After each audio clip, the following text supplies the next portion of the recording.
বাংলাদেশের অনেক বড় একটা গ্রুপের শিক্ষার্থীদের আমেরিকায় পড়াশোনা করার স্বপ্ন আছে। অনেকেই স্বপ্ন দেখে, কিন্তু সঠিক আবেদন প্রক্রিয়া বা সঠিকভাবে প্রস্তুতিটা কি নিবে এটা না জানার কারণে অনেকের স্বপ্নটা স্বপ্নই থেকে যায়, বা অনেকে বাস্তবে রূপ দেওয়ার জন্য বিভিন্ন চেষ্টা করেও ব্যর্থ হয় বা ভিসার জন্য আবেদন করে রিফিউজ হয়। তাই আপনাদের জন্য আজকে আমি শেয়ার করব যে ইউএসএর F1 বা স্টুডেন্ট ভিসাটাকে কিভাবে আপনি নিশ্চিত করতে পারেন, বা কোন কৌশল অবলম্বন করলে আপনাদের ইউএস এর পড়াশোনা করার স্বপ্নটাকে সত্যি করতে পারেন। চলুন শুরু করা যাক। তার আগে বলে নিচ্ছি, যারা আমাদের চ্যানেলে নতুন বা আমাদের চ্যানেলটি এখনো সাবস্ক্রাইব করেননি, please hit the subscribe button. আর যারা অলরেডি সাবস্ক্রাইব করছেন তাদেরকে অসংখ্য ধন্যবাদ।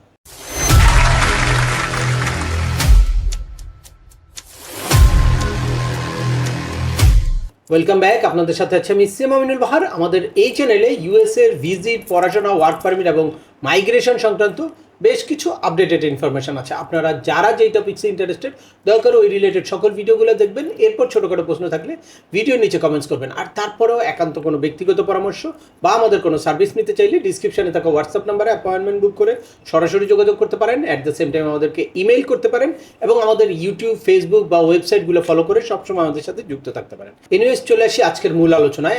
যারা আপনারা ইউএস এর F1 বা স্টুডেন্ট ভিসাটাকে নিশ্চিত করতে চান, তাদেরকে এরকম কিছু ট্রিক্স বা টিপস শেয়ার করব, যেগুলো ফলো করলে আপনাদের ভিসা পাওয়ার সম্ভাবনা অনেক গুণ বেড়ে যাবে বা আপনারা রিজেকশনটাকে এড়াতে পারবেন। তো এই ইউএস এর F1 ভিসার আবেদন প্রক্রিয়াটাকে বা এই যে কৌশলগুলোকে আমরা 5টা ভাগে বিভক্ত করেছি, যার মধ্যে একদম প্রথমেই আপনাকে একটা ইউনিভার্সিটি সিলেক্ট করতে হবে এবং ওখান থেকে আপনার I-20 আনতে হবে।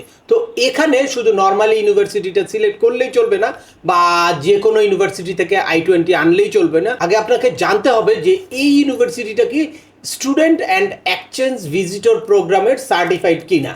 যদি সার্টিফাইড হয়, তারপরে হচ্ছে আপনি আদার্স ক্রাইটেরিয়াগুলো দেখবেন, অর্থাৎ এই ইউনিভার্সিটি আপনার জন্য সুইটেবল কিনা, বা আপনি যেই সাবজেক্টে পড়াশোনা করতে চান সেই সাবজেক্টে এই ইউনিভার্সিটি ভালো কিনা। অ্যাট দ্য সেম টাইম এই ইউনিভার্সিটিটা মানে ওয়ার্ল্ড র্যাঙ্কিং কীরকম, ইউএসের র্যাঙ্কিং কীরকম, বা স্টেটের র্যাঙ্কিং কীরকম, এই সব কিছুর উপরে রিসার্চ করে দেন আপনাকে একটা সঠিক ইউনিভার্সিটি সিলেক্ট করতে হবে, সঠিক সাবজেক্ট সিলেক্ট করতে হবে। তারপর আপনার ওই ইউনিভার্সিটি থেকে একটা I-20 আনতে হবে।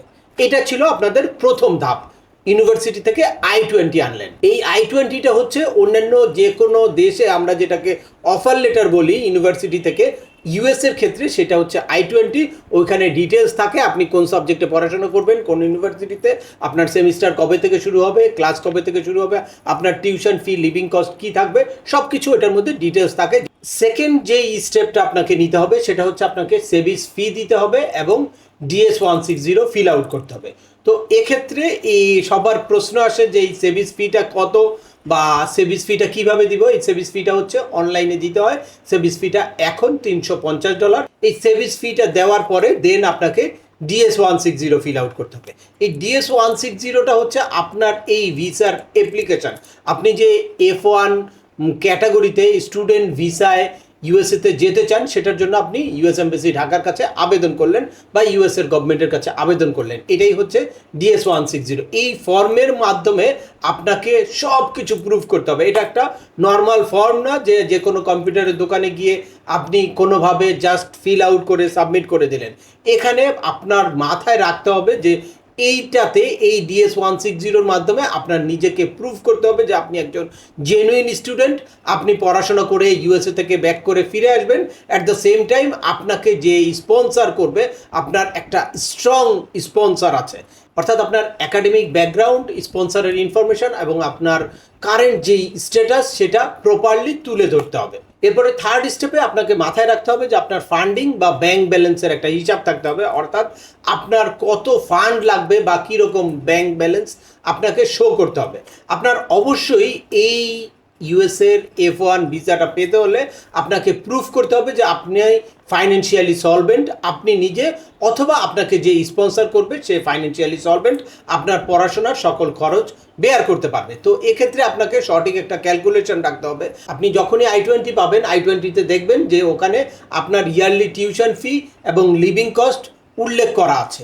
ওই অনুযায়ী আপনার কিন্তু ফান্ডটা ডেভেলপ করতে হবে। আপনি বা আপনার স্পন্সরের যেই ব্যাংক ব্যালেন্স দেখাবে ওখানে অবশ্যই আপনার 1 বছরের টিউশন ফি এবং লিভিং কস্টের সমপরিমাণ বা তার চেয়ে বেশি একটা ফান্ড থাকতে হবে।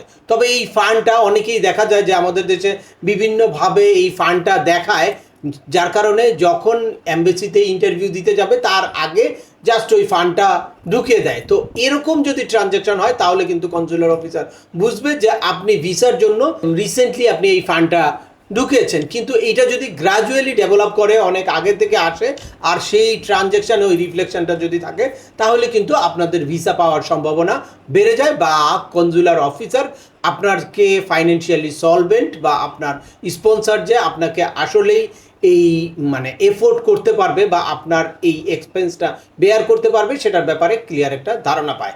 আপনার অবশ্যই কনসুলার অফিসারের সকল ডাউট কিন্তু ক্লিয়ার করতে হবে। এরপরে স্টেপ 4-এ আপনাকে কি করতে হবে, যখনই আপনি বুঝলেন যে আপনার কীরকম ফান্ড রাখতে হবে, ওই ফান্ডটা আপনার রেডি হয়ে গেছে, তখন আপনি ইন্টারভিউর একটা স্লট বুক করবেন।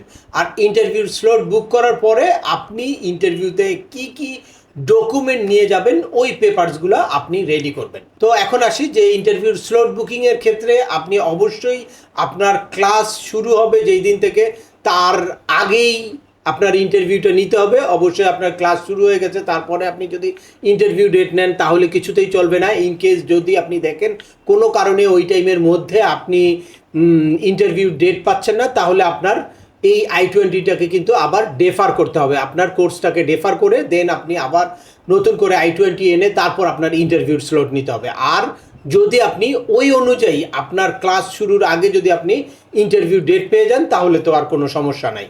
এক্ষেত্রে অনেক সময় ইন্টারভিউ ডেট নিতে অনেকেরই অনেক বিড়ম্বনার শিকার হতে পারে। আপনি রেগুলার ট্রাই করবেন, যদি খুব কাছাকাছি হয়ে যায় বা আপনি ইন্টারভিউ ডেট না পান তাহলে আপনার ইউএস এমবাসি ঢাকাকে একটা মেইল দিতে হবে যে আমার এই সময় থেকে ক্লাস শুরু, আপনার I-20 সহ অ্যাটাচমেন্ট দিয়ে তারপর দিয়ে দিলে অনেক সময় কিন্তু তারা আপনার প্রোফাইলে আপনাকে একটা ডেটের অপশান দিয়ে দেয়। সে কারণে আপনারা সবসময় চিন্তা করবেন যে আপনার ক্লাস শুরুর আগে অবশ্যই কিন্তু আপনার এই ইন্টারভিউর স্লটটা নিতে হবে। এখন আসি যে এই স্টুডেন্ট ভিসাটা নিশ্চিত করার জন্য আপনার কি ডকুমেন্ট ইন্টারভিউর সময় সাথে নিয়ে যেতে হবে। এর মধ্যে নাম্বার 1 হচ্ছে আপনার ভ্যালিড পাসপোর্ট। অবশ্যই 6 মান্থ প্লাস ভ্যালিডিটি থাকতে হবে। কারেন্ট পাসপোর্টটা, পুরানো যত পাসপোর্ট আছে সেই পাসপোর্টগুলোও সাথে আপনাকে অবশ্যই রাখতে হবে। একটা 2x2 ছবি রাখতে হবে। এরপর আপনার DS-160 confirmation page, I-20 copy, এরপরে আপনার আইএলসের সার্টিফিকেট, সেভিস ফি যে জমা দিয়েছেন ওইটার রিসিট, এরপর আপনার যেই স্পন্সর আছে এই স্পন্সরের ফাইন্যান্সিয়াল ডকুমেন্ট অবশ্যই আপনাকে সাথে নিতে হবে। এর বাইরে আপনি যদি আইএলস, টোফেল, জিআরই, জিমেট এইগুলা করে থাকেন তাহলে অবশ্যই সেটার স্কোর শিটটার অরিজিনাল কপিও আপনাকে অবশ্যই সাথে নিয়ে যেতে হবে। ফাইনালি আপনার ইন্টারভিউ প্রিপারেশন। এই ইউএস ভিসা অ্যাপ্লিকেশনের মধ্যে বা প্রসেসিংয়ের মধ্যে সবচেয়ে গুরুত্বপূর্ণ অংশ হচ্ছে ইন্টারভিউ। শুধুমাত্র মানে 5-6 মিনিটের ইন্টারভিউর যদি সঠিক প্রিপারেশন আপনি না নেন তাহলে আপনার এই সব কিছু ঠিক থাকার পরেও আপনার ভিসাটা রিফিউজ হতে পারে বা আপনি হতাশ হতে পারেন। এজন্য অবশ্যই আপনাকে একটা সঠিক প্রিপারেশন নিয়ে যেতে হবে ইন্টারভিউর জন্য। ইন্টারভিউতে যদি আপনি সঠিকভাবে প্রুফ করতে না পারেন, আপনার হাতে সব কিছু থাকার পরে বা আপনি শত যোগ্যতা থাকার পরেও ইউএসের ভিসার ক্ষেত্রে আপনি যদি ইন্টারভিউতে সেটা প্রুফ না করতে পারেন তাহলে কিন্তু আপনার ভিসাটা রিফিউজ হতে পারে।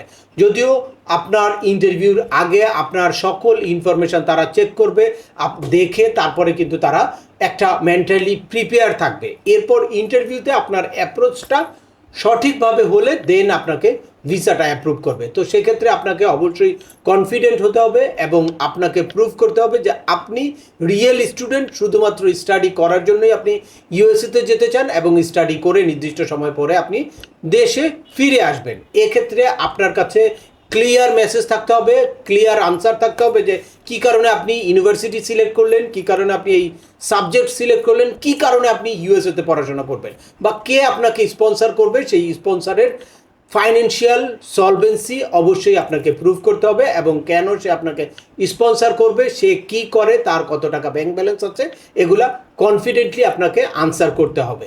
ইউএস এমবাসি কোনো রকম কোনো ডকুমেন্ট দেখা ছাড়াই আপনাকে ভিসা দিতে পারে যদি আপনি সঠিকভাবে ইন্টারভিউটা দেন। অনেক অন্যান্য সকল ফার্স্ট ওয়ার্ল্ডের কান্ট্রি কিন্তু হিউজ ডকুমেন্ট সাবমিট করতে হয়, সব ডকুমেন্ট দেখে তারপর ভিসা দেয়। ইউএস এম্বাসি কিন্তু অনেক ক্ষেত্রে এরকম অনেকই হয় যে কোনো একটা ডকুমেন্টও না দেখে তারপর ভিসা দিয়েছে। তবে অবশ্যই ইন্টারভিউটা সঠিকভাবে আপনাকে দিতে হবে, কনফিডেন্টলি, আই কন্ট্যাক্ট এবং আপনার ফেসিয়াল এক্সপ্রেশন, বডি ল্যাঙ্গুয়েজ সব কিছু ঠিক থাকতে হবে। আর এই কৌশলগুলো ফলো করলেই আপনি ইউএসের কাঙ্ক্ষিত এই F1 বা MJ এইসব ক্যাটাগরিতে আপনি স্টুডেন্ট ভিসা নিয়ে ইউএসএতে পড়াশোনা করতে পারেন। তো আজকের ভিডিওটি আর দীর্ঘায়িত করছি না। আশা করি এই ভিডিও থেকে আপনারা ইউএসএতে পড়াশোনার জন্য কোন কোন কৌশলগুলো অবলম্বন করবেন এবং প্রত্যেকটা স্টেপে কী কী প্রিপারেশন নেবেন সে ব্যাপারে একটা ক্লিয়ার ধারণা পেয়েছেন। তারপরেও আপনাদের যদি এই সংক্রান্ত কোনো রকম কোনো প্রশ্ন থাকে অবশ্যই আমাকে কমেন্টস করে জানাবেন। আর ভিডিওটি ভালো লাগলে বা তথ্যবহুল মনে হলে লাইক দিয়ে আপনার বন্ধুদের মাঝে শেয়ার করে দেবেন যাদের এই ইনফরমেশনগুলো অত্যন্ত প্রয়োজন। আবার দেখা হবে নতুন কোনো গুরুত্বপূর্ণ টপিকস নিয়ে। সে পর্যন্ত সবাই ভালো থাকবেন, সুস্থ থাকবেন এবং আমাদের চ্যানেলের সাথেই থাকবেন। আল্লাহ হাফেজ।